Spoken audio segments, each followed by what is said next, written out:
Good day, everyone. My name is Cameron Cody, and for my project for Theory Application 4, I'll be applying Agile project management concepts to a program you wouldn't normally associate with Agile, Lockheed Martin's THAAD missile defense system. THAAD, which stands for Terminal High Altitude Area Defense, is Lockheed Martin's terminal phase missile defense system. Built for the U.S. Missile Defense Agency, unlike defense systems that rely on an explosive warhead, THAAD uses hit-to-kill technology. It destroys incoming missiles through sheer kinetic impact, at a range of roughly 120 miles. That precision requirement alone tells you that this is an extraordinarily complex engineering problem, and it's been in continuous development and refinement for over a decade. In February 2025, the Missile Defense Agency awarded Lockheed a follow-on contract worth up to $2.8 billion, running all the way through January 2035. That's not a single build and deliver project, it's a decades-long, indefinite deliveries contract structure, which means Lockheed and the MDA are committing to years of incremental development rather than one fixed deliverable. That structure is exactly why the question of agile versus traditional plan-driven management becomes worth asking here. The specific innovation project we're looking at is the transition to THAAD System Build 6.0.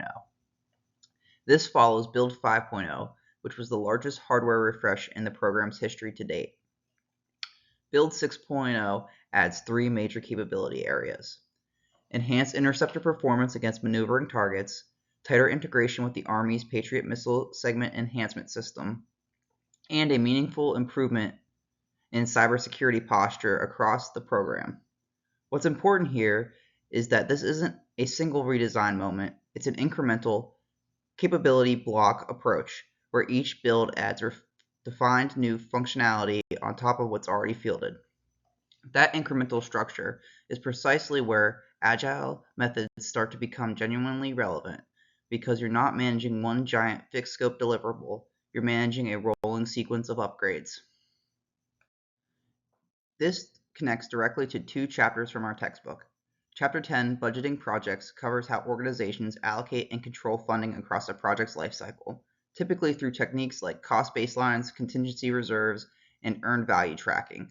That matters here because THAAD's contract structure changes how budgeting actually has to work. Instead of one lump sum budget at completion figure, the MDA is releasing funding incrementally through individual task orders. The first one alone was $12.7 million just for system tests and evaluation.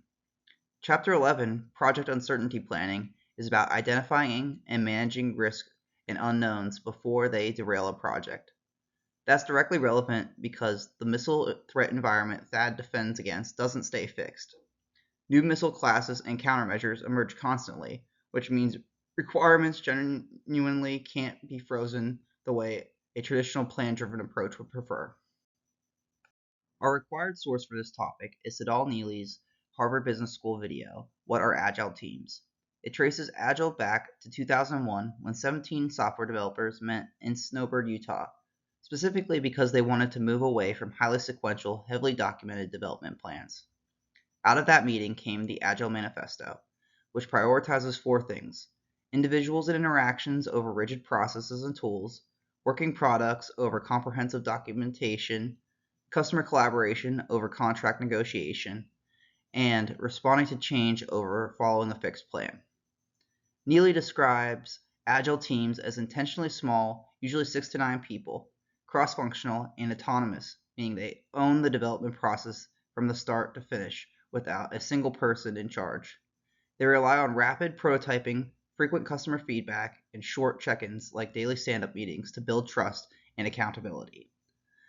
That last value, responding to change over following a plan, is the exact tension we need to explore a program like THAAD, where the plan is usually treated as close to sacred. So what part of THAAD could actually use agile methods? Not the missile hardware itself. Physical interceptors and launchers don't lend themselves to rapid iteration. But the software and cybersecurity layers within the Build 6.0 upgrade are a different story. And Lockheed actually has real precedent for this. On the Air Force's DCGS Intelligence, Surveillance, and Reconnaissance System, Lockheed moved away from traditional waterfall development and adopted agile methods. The result was dramatic fielding time dropped by 50 to 75%, and testing that used to begin 18 to 24 months after a task order was awarded began in about 10 months instead. They also moved from occasional large releases to fielding new capabilities on a quarterly basis. That's the model THAAD software and cyber workstreams could realistically follow. Agile fits here because the threat picture THAAD defends against shifts faster than a rigid multi-year specification can track. Adversaries develop new missile types and new countermeasures on their own timeline, not the program's. And we don't have to guess that requirements are moving. The Missile Defense Agency itself has already demonstrated this. One THAAD variant's operational availability date was pulled forward from 2032 to 2027, a 5-year acceleration. When your own customer is actively compressing the timeline and shifting priorities mid-program, that's precisely the condition Agile methods are designed to handle. Because Agile assumes the plan will change and builds in the capacity to respond rather than treating change as a failure of the original plan. The advantages of applying Agile to this piece of the program are fairly direct. First, faster fielding. Software and cyber upgrades can reach the field between the larger hardware builds instead of waiting years for the next major release. Second, continuous feedback loops. Working iteratively with the Missile Defense Agency, Army end users and allied operators means problems and changing needs surface early, instead of after years of silent development. And third, easier reprioritization. If cybersecurity suddenly becomes the more urgent priority, Agile structure lets teams shift focus there without having to renegotiate or restructure the entire program. But Agile isn't free of real trade-offs on a program like this. Physical hardware, interceptors, launchers, radar systems simply can't iterate the way software can. Manufacturing, physical testing, and safety certifications are inherently sequential processes that can't be rushed or paralyzed the way a software sprint can. Defense acquisition regulations, fixed milestone reviews, and congressional budget cycles were all built around plan-driven assumptions, and they actively resist Agile's more fluid approach to evolving scope. And on a classified, safety-critical system like THAAD, you need a level of documentation, oversight, and formal control that a lightweight Agile process built for a Silicon Valley software team typically isn't designed to provide. This is where our 2 textbook chapters from this week connect most directly to the real mechanics of the program. On budgeting, tying back to Chapter 10, the IDIQ task order, contract structure Lockheed and the MDA are already using is naturally Agile compatible. Funds get released incrementally per task order, closer to how Agile teams fund iterative work, rather than committing to one fixed budget at completion figure upfront. On team management, cross-functional pairing of Lockheed engineers, MDA program office staff, and the Army end users mirrors Agile's core team structure. Small, cross-functional groups with shared ownership rather than a strict top-down hierarchy. And on communication and accountability, which ties back to Chapter 11's uncertainty planning, incremental capability releases create natural checkpoints where progress gets demonstrated and reassessed regularly, instead of the team disappearing for years before one high-stakes final review. The honest takeaway here is that THAAD is a hybrid case, not a clean, Agile success story. Hardware development stays plan-driven. That's chapters 1 through 3 territory, with fixed milestones, sequential testing, and rigorous certification requirements that can't be compressed.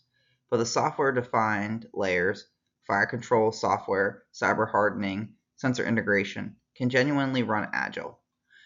This isn't about claiming a missile defense hardware program is fully Agile end-to-end, which wouldn't be credible. It's about a deliberate, bounded application of Agile principles specifically to the parts of the project where uncertainty is the highest and iteration is actually possible.